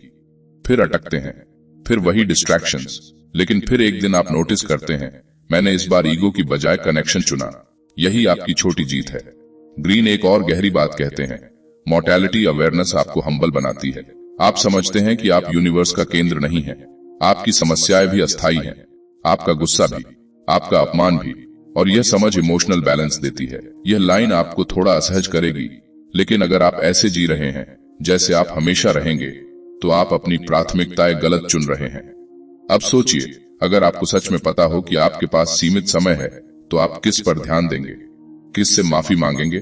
किस काम को शुरू करेंगे? किस आदत को छोड़ेंगे? अगर आपने यह सवाल नहीं पूछा, तो आप लाइफ को ऑटो पायलट पर जीते रहेंगे, और ऑटो पायलट पर जीती हुई जिंदगी अक्सर औसत रह जाती है। क्योंकि जब तक आपको अपने अंत का एहसास नहीं होगा, तब तक आपको अपने वर्तमान की कीमत नहीं समझ आएगी। अब ग्रीन हमें एक और गहरी और सच कहूं तो थोड़ी चुभने वाली सच्चाई के सामने खड़ा करते हैं, जेनरेशनल ब्लाइंडनेस।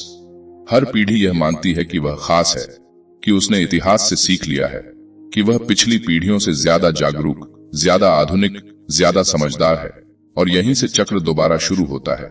ग्रीन कहते हैं इंसान का स्वभाव बहुत धीरे बदलता है। टेक्नोलॉजी बदलती है, कपड़े बदलते हैं, भाषा बदलती है, लेकिन jealousy, ambition, insecurity, power struggle, ये सब वही रहते हैं। The human animal has not fundamentally changed, यानी इंसान मूल रूप से नहीं बदला है। यह लाइन खतरनाक क्यों है? क्योंकि हम खुद को इवॉल्व्ड मानना पसंद करते हैं। हमें लगता है हम अब पहले जैसे नहीं रहे, लेकिन भीतर के पैटर्न वही हैं। अब आप सोच रहे होंगे, नहीं, आज की दुनिया अलग है, यहीं ज्यादातर लोग फेल होते हैं। हर जनरेशन सोचती है कि उसकी समस्या यूनिक है, लेकिन अगर आप इतिहास उठाकर देखें तो पाएंगे कि पावर की भूख, crowd psychology, moral panic, idol worship सब पहले भी था। बस मंच बदल गया है। यह सिर्फ कहानी नहीं, यह आपकी मानसिकता है। मान लीजिए कोई युवा सोचता है हमारी जनरेशन ज्यादा अवेयर है, हम मैनिपुलेशन में नहीं आएंगे, लेकिन वही जनरेशन ट्रेंड्स, इन्फ्लुएंसर्स और वायरल नैरेटिव से प्रभावित होती है। दूसरी तरफ पुरानी पीढ़ी सोचती है हमारे समय में सब बेहतर था। वह नॉस्टैल्जिया में जीती है और बदलाव को खतरे की तरह देखती है। अब यह किरदार नहीं है, यह आप हैं। ईमानदारी से बताइए, क्या आपने कभी अपनी पीढ़ी को सुपीरियर माना है या दूसरी पीढ़ी को आउटडेटेड? यही जनरेशनल बायस है। ग्रीन कहते हैं जब आप खुद को एक्सेप्शनल मानते हैं तो आप हिस्ट्री से सीखना बंद कर देते हैं। यह बात सुनना अच्छा नहीं लगेगा, लेकिन अगर आपको लगता है कि आप वही गलतियां नहीं दोहराएंगे जो पहले हुई, तो शायद आप पहले से ही खतरे में हैं। ग्रीन का पॉइंट यह है, ह्यूमिलिटी रखो, इतिहास पढ़ो, पैटर्न्स देखो। हर जनरेशन राइज और फॉल से गुजरती है। प्रॉस्पेरिटी आती है, फिर कंप्लेसेंसी, फिर ओवर कॉन्फिडेंस, फिर क्राइसिस, और चक्र दोबारा। अगर आप खुद से झूठ बोल रहे हैं तो आगे मत सुनिए, क्योंकि हम सब अपने समय को सबसे महत्वपूर्ण मानते हैं। हमें लगता है यह अनप्रेसिडेंटेड है, लेकिन शायद यह सिर्फ नया वर्जन है पुराने पैटर्न का। अगर आप यह समझ लें तो आप इवेंट्स को इमोशनली नहीं, स्ट्रेटेजिकली देख पाएंगे। यही लोग वीडियो बंद कर देते हैं, क्योंकि इसका मतलब है कि हमें अपनी सर्टेनिटी छोड़नी पड़ेगी। हमें मानना पड़ेगा कि हम भी ब्लाइंड स्पॉट्स रखते हैं, कि हमारी भी सोच सीमित हो सकती है। पहले समझ आती है, हाँ, मैं भी अपने समय को स्पेशल मानता हूं। फिर कोशिश करते हैं इतिहास से पैरेलल्स देखने की, इमोशनल रिएक्शन कम करने की। फिर अटकते हैं, फिर वही प्राइड आ जाता है। लेकिन फिर एक छोटी जीत मिलती है जब आप किसी ट्रेंड को देखकर तुरंत जंप नहीं करते, बल्कि रुककर सोचते हैं। ग्रीन कहते हैं, अगर आप जनरेशनल ब्लाइंडनेस से बचना चाहते हैं तो अपने ईगो को थोड़ा पीछे रखिए, सीखते रहिए, अलग अलग उम्र के लोगों से बात कीजिए, अपने असम्पशंस को चैलेंज कीजिए। यह लाइन आपको थोड़ा असहज करेगी, लेकिन अगर आप खुद को इतिहास से बड़ा समझते हैं तो इतिहास आपको जल्दी सिखाएगा। अब सोचिए, क्या आपकी कुछ मान्यताएं सिर्फ इसलिए हैं क्योंकि आपकी पीढ़ी उन्हें सही मानती है? क्या आपने कभी गंभीरता से पुराने दृष्टिकोण को समझने की कोशिश की है? अगर नहीं, तो आप भी उसी चक्र का हिस्सा हैं। और चक्र कभी भावुक नहीं होता, वह बस दोहराता है, क्योंकि इंसान खुद को बदलता हुआ समझता है, लेकिन उसका स्वभाव उसे वहीं वापस खींच लाता है। और यहीं से अंतिम परत खुलती है, सेल्फ अब्सॉर्प्शन से ऊपर उठकर हायर पर्पस और कॉन्शियस इवोल्यूशन की ओर बढ़ना, वरना सारी समझ बस ज्ञान रह जाएगी, परिवर्तन नहीं। और अब हम उस जगह पर पहुंचते हैं जहां ग्रीन सारी परतों को जोड़ते हैं। Irrationality, narcissism, envy, aggression, conformity, fickleness, death denial, generational blindness, ये सब अलग अलग अध्याय नहीं है, ये एक ही बात के अलग रूप हैं। इंसान अपने ही स्वभाव से अनजान है, और जब तक वह अनजान है, वह बार बार वही गलतियां दोहराएगा। ग्रीन अंत में किसी चमत्कारी फार्मूले की बात नहीं करते। वह कहते हैं, अगर आपने इन लॉज को पढ़ लिया, समझ लिया, लेकिन खुद पर लागू नहीं किया, तो यह सब इंटेलेक्चुअल एंटरटेनमेंट बनकर रह जाएगा। You must transform knowledge into action, यानी ज्ञान को व्यवहार में बदलो। यह लाइन खतरनाक क्यों है? क्योंकि पढ़ना आसान है, सहमत होना आसान है, लेकिन खुद को बदलना कठिन है। अब आप सोच रहे होंगे, मैंने समझ लिया है। सच बताऊं, समझ लेना सबसे आसान हिस्सा है। यहीं ज्यादातर लोग फेल होते हैं। वे कहते हैं, हाँ मुझ में भी एनवी है, हाँ मैं भी कभी कभी कंफर्म करता हूँ, हाँ मैं भी ओवर रिएक्ट करता हूँ, और फिर कुछ नहीं बदलता, क्योंकि अवेयरनेस बिना डिसिप्लिन के बेकार है। यह सिर्फ कहानी नहीं, यह आपकी आदत है। आप वीडियो देखते हैं, किताब पढ़ते हैं, नोट्स बनाते हैं, 2 दिन मोटिवेटेड रहते हैं, फिर पुरानी दिनचर्या लौट आती है।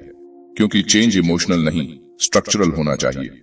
आपको अपने पैटर्न्स को पकड़ना होगा बार बार। अब यह किरदार नहीं है, यह आप हैं। ईमानदारी से बताइए, आपने कितनी बार खुद से वादा किया कि अब रिएक्ट नहीं करेंगे, अब जेलसी कम करेंगे, अब पर्पसफुली जिएंगे, और फिर वही पैटर्न दोहराया। ग्रीन कहते हैं, खुद से निराश मत होइए, लेकिन खुद को एक्सक्यूज भी मत दीजिए। यह बात सुनना अच्छा नहीं लगेगा, लेकिन अगर आप डिसिप्लिन्ड सेल्फ ऑब्जर्वेशन नहीं करेंगे तो सारी समझ व्यर्थ है। ग्रीन का अंतिम संदेश है, cultivate empathy, cultivate rationality, cultivate purpose. ये ओवरनाइट ट्रांसफॉर्मेशन नहीं है, ये डेली प्रैक्टिस है। जब गुस्सा आए, पॉज करें।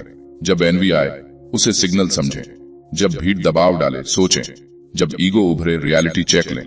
अगर आप खुद से झूठ बोल रहे हैं तो आगे मत सुनिए, क्योंकि इस किताब का असली मतलब है रिस्पॉन्सिबिलिटी लेना। यह कहना बंद करना कि लोग ऐसे हैं, और शुरू करना, मैं कैसे बदल सकता हूं। जब आप खुद को बदलते हैं तो आपकी परसेप्शन बदलती है, और परसेप्शन बदलते ही दुनिया थोड़ी साफ दिखने लगती है। यही लोग वीडियो बंद कर देते हैं, क्योंकि रिस्पॉन्सिबिलिटी भारी होती है। विक्टिम बनना आसान है, लेकिन क्रिएटर बनना कठिन है। पहले समझ आती है, फिर कोशिश करते हैं, फिर अटकते हैं, फिर गिरते हैं, फिर थोड़ा सुधार होता है, फिर एक छोटी जीत मिलती है जब आप नोटिस करते हैं कि आपने इस बार वही पुरानी गलती नहीं दोहराई। और वही मोमेंट असली प्रोग्रेस है। ग्रीन कहते हैं, हायर पर्पस खोजो, सिर्फ ईगो को संतुष्ट करने के लिए मत जियो। अगर आपका लक्ष्य सिर्फ वैलिडेशन है तो आप हर उतार चढ़ाव से हिलेंगे, लेकिन अगर आपका लक्ष्य ग्रोथ है, मैस्टरी है, मीनिंगफुल कंट्रीब्यूशन है, तो आप स्थिर रहेंगे। यह लाइन आपको थोड़ा असहज करेगी, लेकिन अगर आपने अपने जीवन को कॉन्शियस नहीं बनाया तो आप अनकॉन्शियस फोर्सेस से चलेंगे। और यही अंतिम सच है, इंसान के भीतर जानवर भी है और जागरूक प्राणी भी। आप किसे मजबूत करते हैं, यह आपका चुनाव है। लॉज को जानना आपको एज देता है, लेकिन उन्हें जीना आपको बदलता है। अब आखिरी सवाल, क्या आप सच में खुद को देखने के लिए तैयार हैं? बिना बहाने, बिना सजावट, बिना विक्टिम स्टोरी के। क्योंकि अगर आपने यह कदम नहीं उठाया तो सारी समझ सिर्फ शब्द रह जाएगी, और आपका स्वभाव, आपकी आदतें, आपकी अनकॉन्शियस प्रतिक्रियाएं वही आपकी दिशा तय करती रहेंगी। और शायद यही सबसे बड़ा खतरा है।